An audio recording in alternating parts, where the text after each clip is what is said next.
It's the fourth highest gate in MSG history. We're number 1 and number 4 all time here. Fight of the night, no brainer. Gaethje Chandler. Performance of the night, Chito Vera, Barnett, Tejeda, and Bobby Green. They all won $50,000. Congratulations. Dana, obviously just a crazy show from start to finish. I mean, what were your thoughts on the event and obviously being back in a sold-out Madison Square Garden? That was fun. I mean, you guys know, you felt it tonight. The energy in here was insane. The energy at the weigh-in yesterday was insane. It's good to be back in New York. Fight of the night, as you said, you probably could have written the check beforehand. Both those guys went to the hospital. So do you happen to have an update on medically how they are? We sent them to the hospital because that's what we do. I mean, as soon as it's over, I don't want Chandler to do any media, talk to anybody. I just wanted him to get straight in an ambulance and go to the hospital. So, you know, it's not like there was anything wrong with either one of them other than that was a war. We just want to make sure. We love fights like that, but I don't love seeing, you know, guys get hit like that. So, just precautionary. Justin Gaethje said, "Hey, listen, I win, I get a title shot. If not, I riot.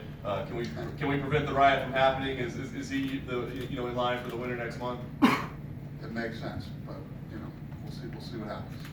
Fair enough. I don't make fights the night of the fight. Let's get your thoughts on the main event. Obviously, it looked like it was going to be over early, and then Colby Covington battles back and makes it a close fight. I mean, what was your thought on that? If Usman doesn't exist, Colby Covington is the champion here. You know, Usman is just this guy's the best ever. He's the best welterweight of all time. He is on his way to possible GOAT status, and Colby Covington is one tough dude. I mean, he is so tough.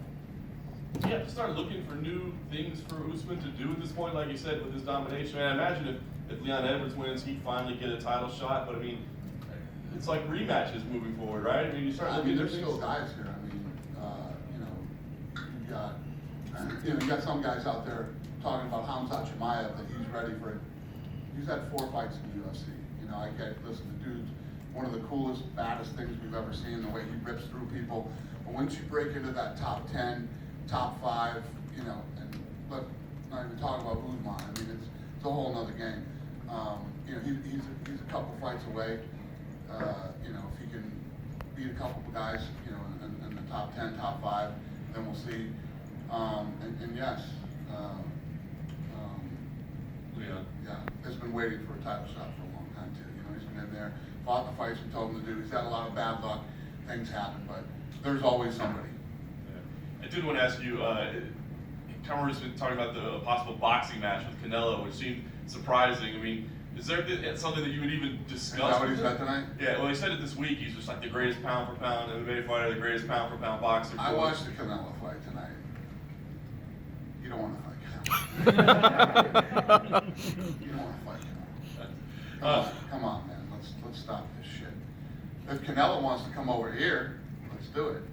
You don't want to box Canelo. I don't think Canelo wants to fight MMA either. So. Last thing I did want to ask about the co-main event as well. Obviously, you know, a great fight there as well. What do you think about the co-main event? Yeah, an awesome fight. Those two put on an incredible performance. I mean, I don't know what was a bad fight tonight. I mean, tonight was a great card. So many people are good. Burgos and Billy had to come in after Gaethje and whatever. But other than that, that would have been the fight of the night. I mean, that fight was incredible. And that's, I should have mentioned that too. I'm going to take care of those two guys too. They're not getting 50, but they'll get something that people will be bummed out about. Nice. The last thing I asked is, like I said, I know we don't make fights, but a couple of weeks ago we asked you about Carla Esparza saying that she was going to wait around for the title shot. You said, hey, I'd stay busy. But what do you think? I mean, does she make sense as the next fight, or do you think there's options out there for Rose moving forward? Yeah, we have an option. Yeah. You don't sit around waiting for fights. It's a really bad idea. Dana, to your right over here. To your right. Whaley obviously kind of in a weird position now, having lost twice in a row to Rose.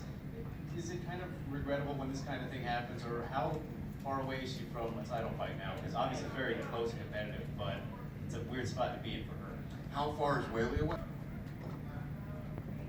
Not to make the trilogy, right? But She just lost the fight. Take it right here. Well, yeah, okay, fair enough. Chris Barnett, though. She's pretty far. Yes. Chris Barnett, great performance, obviously. Spinning wheel kick for heavyweight, crazy to see that. Big personality. What do you make of this guy? Yeah, I mean, listen, he's impressive. Don't judge a book by its cover. Spin a wheel kick, flips, you know, not a bad dancer either. And Kayla Harrison said she was here in New York today. Do you know if she was in attendance today? If she was what? If she was here at the fights? No. Not that I know of. She was. Oh, she was. There you go. Show you what I know. The backup, Vicente Luque, obviously he wasn't needed, but a lot of fans are wondering when we might see him back. He's obviously another guy at welterweight who's on a great run right now. Yeah, I don't know. The last thing on earth I'm thinking about. Some of the guys on the prelims, the debut of Alex Pereira, obviously a lot of people saying he might have the path to Adesanya after their kickboxing background. What were just your general thoughts? He looked damn good tonight, you know. He did a great job defending the takedown and then, you know, got the guy where he needed him and incredible flying knee. And then Ian Gary, I mean, obviously it's very lofty to say anyone could be the next Conor McGregor, but certainly he has a couple of those ingredients. Just what were your thoughts on his debut for being such a young guy? Yeah, I don't think there's ever going to be another Conor McGregor, but he'll be whoever he is. And you know how the Irish support their own. So if this kid stays on a run and starts to do great things, I'm sure we're going to see big things from him. How does Dana White celebrate in New York? Start the what? How do you celebrate in New York City? A big event like this. How do I sound what? Celebrate. Celebrate? I'm gonna fucking sleep, man. I'm old. I can't do it like I used to. I'm very happy. We've had an incredible 2 weeks. You know, back-to-back incredible fights, and yeah, I'm tired. Yeah. Have you spoken with Frankie Edgar? He was a little upset after that stoppage against Marlon Vera. I love Frankie Edgar. He's wrong. It was a great stoppage. Even when Frankie, you know, was on his knees and arguing with the ref and everything else, when he still stood up, he wasn't right after. So it was a good stoppage. Chris Curtis, too, I think was one of the bigger underdogs on the entire night, moving up a weight class to fight Phil Hawes. What did you make of his performance? And thereafter, I think he had 30-something fights before getting into the UFC. Yeah, no, he looked strong. He looked good, man. And yeah, his performance was great too. I gotta give him something. Too. Yeah, Really good, yeah. he was back there pleading for overseas. I think it's ridiculous. It's coming. It's coming. Finally, what did you make of Bobby Green's performance too? He looked awesome. What was crazy is when he threw those two punches, he was squared up, and yeah, it was very impressive. And finally, what do you do with Edner Shabazian now? He had such a bright future for so long. You know, he had that countdown for like he wanted to be the youngest champion. Now he's 3 losses in a row. Where does he go from here? I don't know.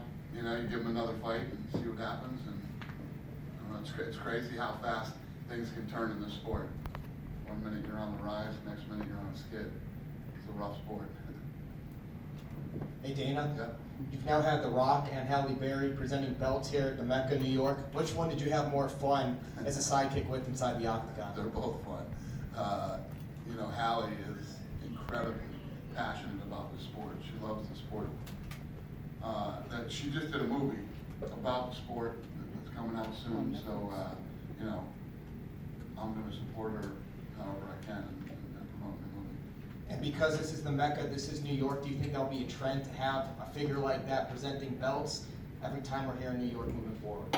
No, it just sort of worked out this way.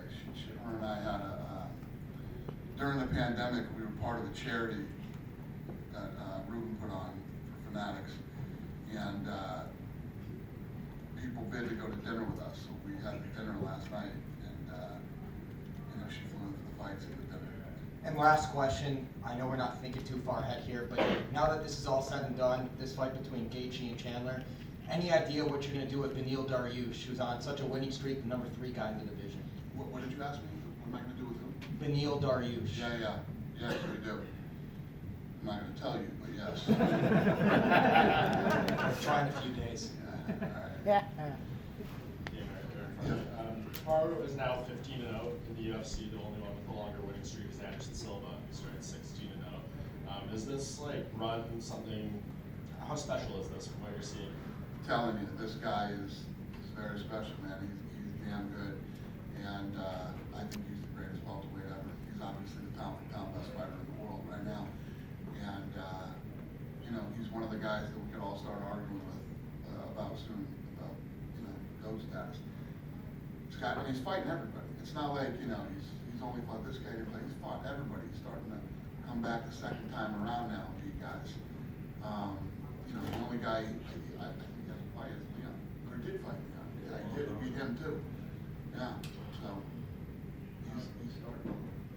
Did you ever think that run by Silva would be broken? I mean, he's one fight away from tying it. And look at the competition he's facing. I mean, these are all really bad dudes. It's very impressive. Would you like to see him, you know, stay at welterweight, obviously for the foreseeable future, or is he a guy you think can maybe go for a second belt at 185? I know him and Izzy are close, but is that something that you just keep going through these contenders that you would maybe consider? Yeah, I think you just keep winning. You just keep winning, and you get the record so far apart that nobody's ever going to break it. You know, Anderson Silva. If you look at the 20 years, he did 16. You know, and now this kid could do what? I don't know, 18, 20? How much longer does he want to fight? We'll see. Last thing, a lot of people were pointing out on Twitter and just seeing action in the cage. A lot of fighters were slipping tonight. I noticed that too. Yeah. I don't know what the hell, why that was happening. The canvas that we use is nasty. I mean, that stuff will take your skin right off. It's such a, it's got such a high grade of, you know, words, but Tack. you know what I'm saying? What is it? Tack. Okay. I tried. And guys were slipping. I don't know why. I don't know what it is. But I did notice that too. Yeah, it was just a random thing. And It's you not saw like right before, after the eye poke with Colby, Usman was in the corner just rubbing his feet on the mat like a million times. Like he felt like it was sticky or wet or something. I don't know. You gotta ask him when he comes in here what he felt. Did you guys use a different surface than usual, or is it the same? I doubt it. I highly doubt it. We use the same canvas. Do we have to spray some crazy fucking COVID shit on there tonight? Or, who knows? I don't know. We'll find out though. See what went wrong tonight. Thank you, Dan. Yeah. Dana, Colby's had 2 close losses in his last 3 fights, but where does he go from here? Yeah, I know. Listen, he's the second best guy in the division. You know, he's the second best guy in the world. He's the second best guy in the world, no doubt about it. The guy is so durable and tough. His fighting style is tough to beat, and his cardio is insane. So I don't think anybody else beats that guy but Usman. So I don't know. If Usman doesn't exist, he's the world champion. But unfortunately for him, Usman does. And obviously you've had a lot of personal rivalries in the UFC in your time. Where does Usman Colby rank? It's up there. You know, I would say the number 1 of all time was John and Daniel Cormier. And I put him right, those 2 up right up there with him, you know. Danny, you just mentioned John Jones right in the middle. Any idea on what's happening with his legal matters, or when there's a chance we might be seeing him in the cage again? I don't know anything, but he's not fighting until next year, so I'm not even thinking about that yet. He said next year, so we'll see. Dana, over here. Just curious, and obviously we know why you moved KG Chandler to the first fight of the night in the pay-per-view, but is there any metric that you'll be able to look at that says, you know, maybe that's not such a bad idea to kick off a pay-per-view with a fight like that when you have such a stacked card at the top? To put it where? To put it as the first fight on the pay-per-view. Any kind of metric you can look at that says, you know, we have a big fight, maybe there's something, you know, instead of building it up like that we usually do. No, I mean, we crushed the budget tonight on pay-per-view. This thing killed it tonight. It was a very successful night. You know, the gate was 9.9 and the pay-per-view was really good. So, I don't know if it's, you know, listen, the buzz and the energy behind this card for a long time now, and I was telling people, my social media this week was off the charts. And so was UFC's. Every one of the embedded series did over 1 million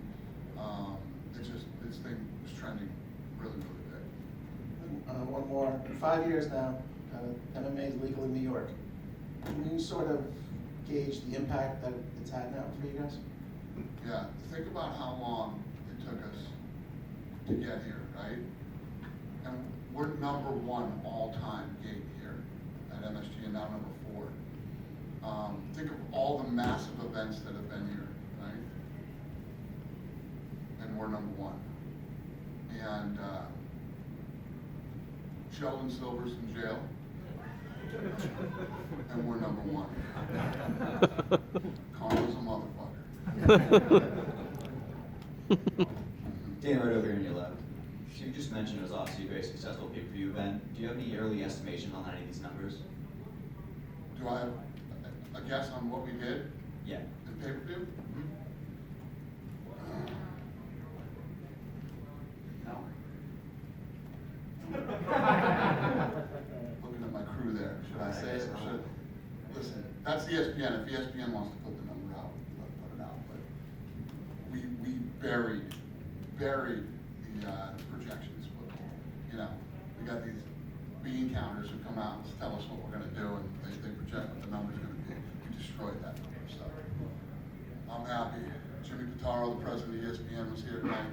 He kept running over and showing me his phone as we go up, and you know, we're all pretty excited. We're gonna break the all-time pay-per-view record this year. Our record. In terms of total pay-per-view buys? Yeah.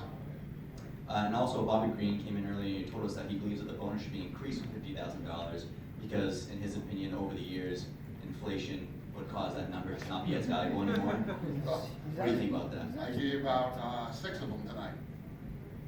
All right, we'll let him know. Yeah, I gave out 6 of them. He got one, so should be happy. And last one from me. Do you plan on having a backup fighter for the lightweight title fight next month? Yes. Is it Benil Dariush? We'll see.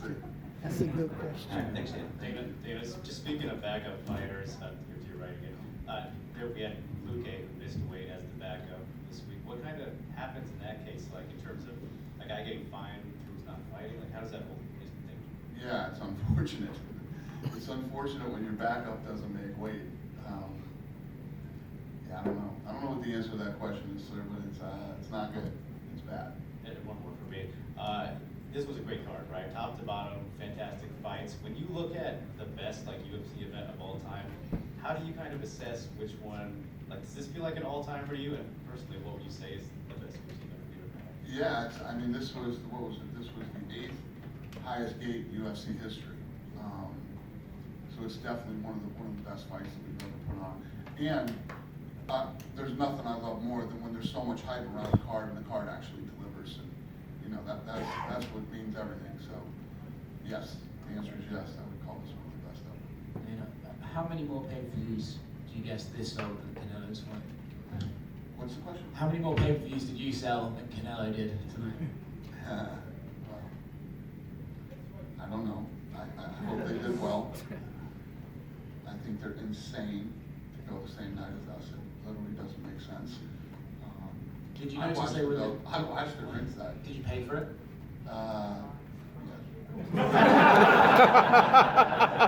Did you notice they were kind of defiant about going the same time as you? Remember last time Canelo fought, they held him for Nate Diaz and Hoy, and then Espinosa was out here being like, oh hell no, we're not doing that again. Did you notice that, and what did you make of that?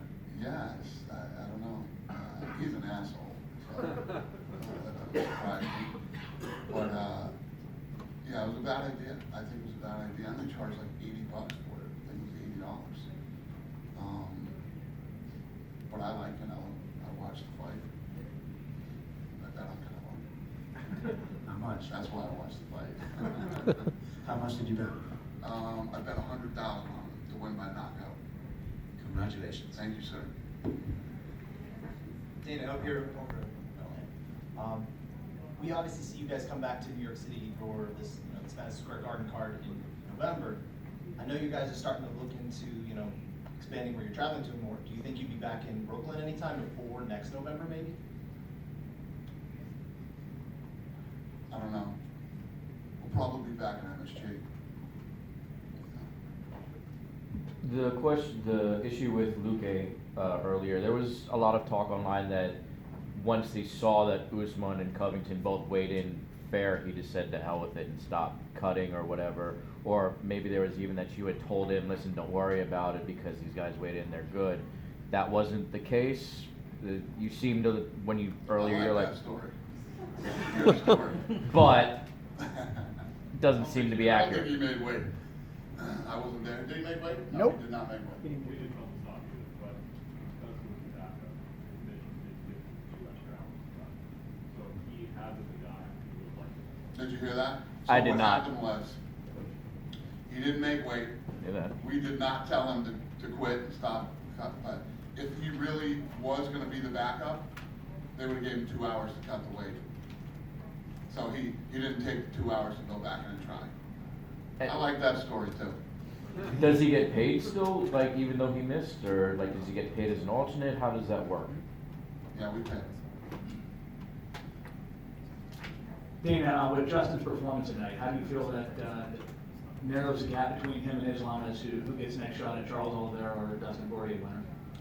What's the question? Sorry. With Gaethje's performance tonight, do you think he closed the gap in possibly getting the next title shot at the Oliveira? Yeah, he put on a hell of a performance tonight, and, you know, he's the number 2 guy in the world. So we'll see what happens. What do you think's next for Frankie Edgar after tonight? No, Frankie was fighting a good fight until he got clipped. I don't know. Frankie's got to go home, spend some time with his family, think about what he wants to do, and we'll talk about it. He's such a competitor. I mean, the fact that he was in here telling you guys that was a bad stoppage, it was the fucking Anderson Silva kick to the face, a good one, and that fight was absolutely positively stopped when it should have been. Cool. Have a great night, you guys. Thanks.